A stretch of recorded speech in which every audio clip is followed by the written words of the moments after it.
Praise the lord. యేసు క్రీస్తు వారి పరిశుద్ధమైన నామంలో మీ అందరికి వందనాల శుభాలు తెలియపరుస్తూ ఉన్నానండి. లూకా సువార్త 1వ అధ్యాయం 37వ వచనం. దేవుడు చెప్పిన ఏ మాట అయినను నిరర్ధకము కానేరదు అని దేవుని వాక్యం సెలవిస్తుందండి.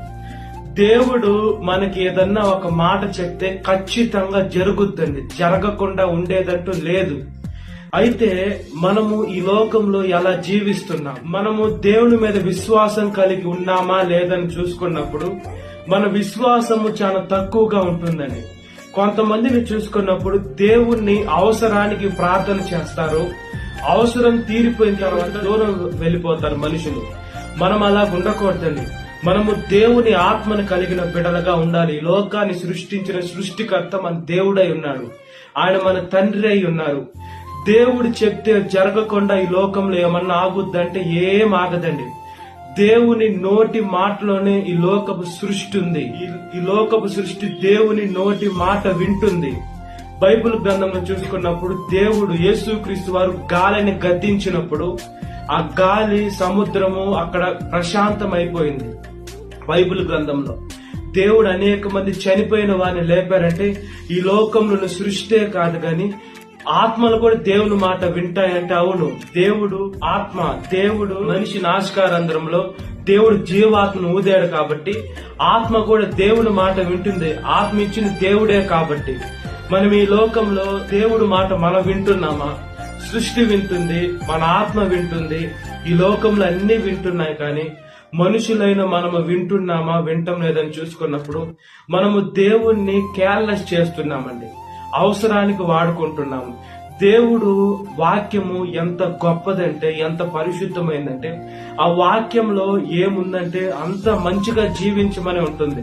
మనం మంచిగా ఉండాలి, దేవుణ్ణి ఆరాధించాలి, పరిశుద్ధంగా జీవించాలి, ఏ పాపము చేయకూడదు, పొరుగు వాడిది దేంది ఆశించకూడదు, మనం దేవుని మీద ఫోకస్ ఉండాలి అని మాత్రమే వాక్యం ఉంటుంది. దేవుని వాక్యము ప్రేమతో దేవుడు మనకి రాశాడండి, మనల్ని ఎంత ప్రేమించాడు. దేవుడి మాటలు రాయాలంటే ఈ లోకమంతా పుస్తకం ఉన్నా కూడా ఆయన గొప్ప కార్యాలు వివరించలేం. అంత గొప్ప దేవుడు మనకి చేతులకు బైబిల్ ఇచ్చాడు. దేవుని ఆత్మతో నింపబడిన బిడ్డలు 40 మంది భక్తులు ఆ పరిశుద్ధపు లేఖనాలు రాశారండి. దేవుడు మనము పాత నిబంధనలు చూసుకున్నప్పుడు అనేక మంది భక్తులు రాసి ఇప్పుడు మన చేతిలో ఒక బైబుల్ గా ఉందంటే మనము బైబుల్ చదివేదానికి కేర్లెస్ చేస్తున్నాం. దేవుని మాటని మనం పెడచెవును పెడుతున్నాం. దేవుడా క్షమిస్తానులే, దేవుడా మంచి దేవుళ్ళే, దేవుడా దేవుడా అని దేవుణ్ణి మనం దూరం పెట్టేసి ఈ లోకాన్ని మనం గుండెలకు హత్తుకుంటున్నామండి. మనము చాలా శ్రమకు లోనవ్వాలి, చాలా ఇబ్బందులకు లోనవ్వాలి. ఈ లోకంలో రెండే ఉంటాయి, ఒకటి దేవుడు ఉండాలి, లేకుంటే సాతాన్ దయ్యం ఉండాలి.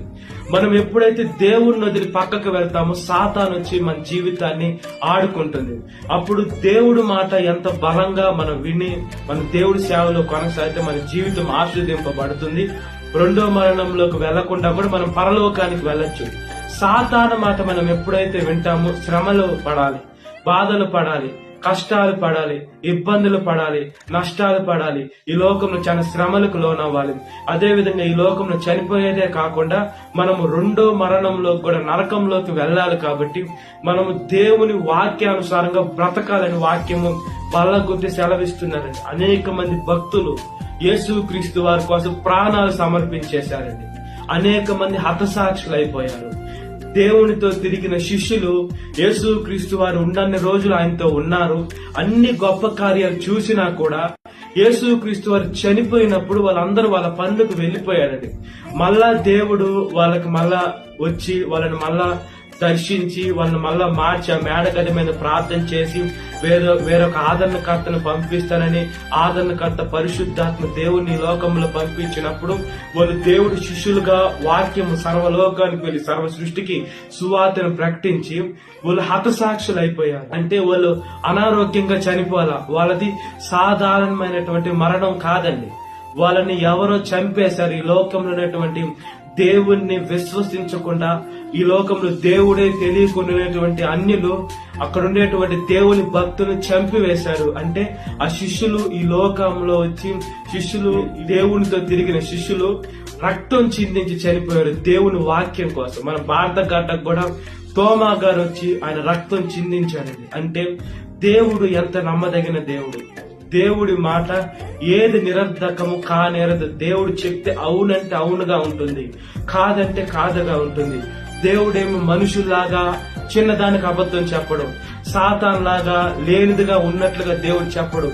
దేవుడు చెప్తే సూటిగా ఉంటుంది. అందుకనే దేవుని వాక్యము దేవుడు అబద్ధమాడ జాలని దేవుడు అని కూడా వాక్యం సెలవిస్తుంది. కాబట్టి మనం దేవుని మాటని మనం లోబడి ఆయన వాక్యానుసారంగా బ్రతికితే దేవుడు ఆశీర్వదిస్తాడు. కాబట్టి ఆయన బిడ్డలుగా ఈ లోకంలో బ్రతుకున్నట్లుగా ప్రార్థన. మహాపరిశుద్ధాత్మ దేవా, మా ప్రియ పరలోకమందున్న తండ్రి స్తోత్రమయ్యా.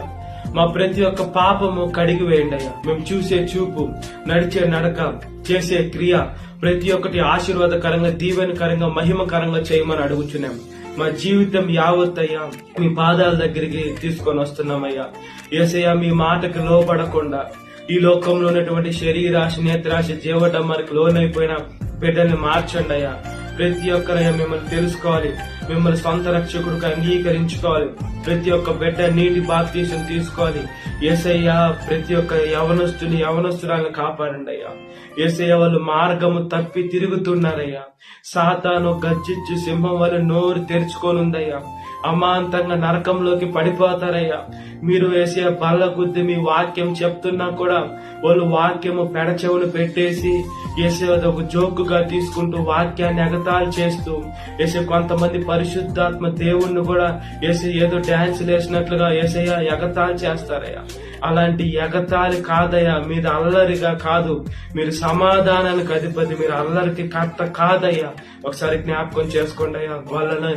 వాళ్ళలో ఉన్నటువంటి దుష్ట శక్తి, అపవిత్రాత్మ శక్తి, వేసే సాతాను శక్తి తీసివేయమని అడుగుచున్నామయ్యా. యవన వయసులో మీ కాడి మోసే మంచి మనసును దయచేయండి అయ్యా.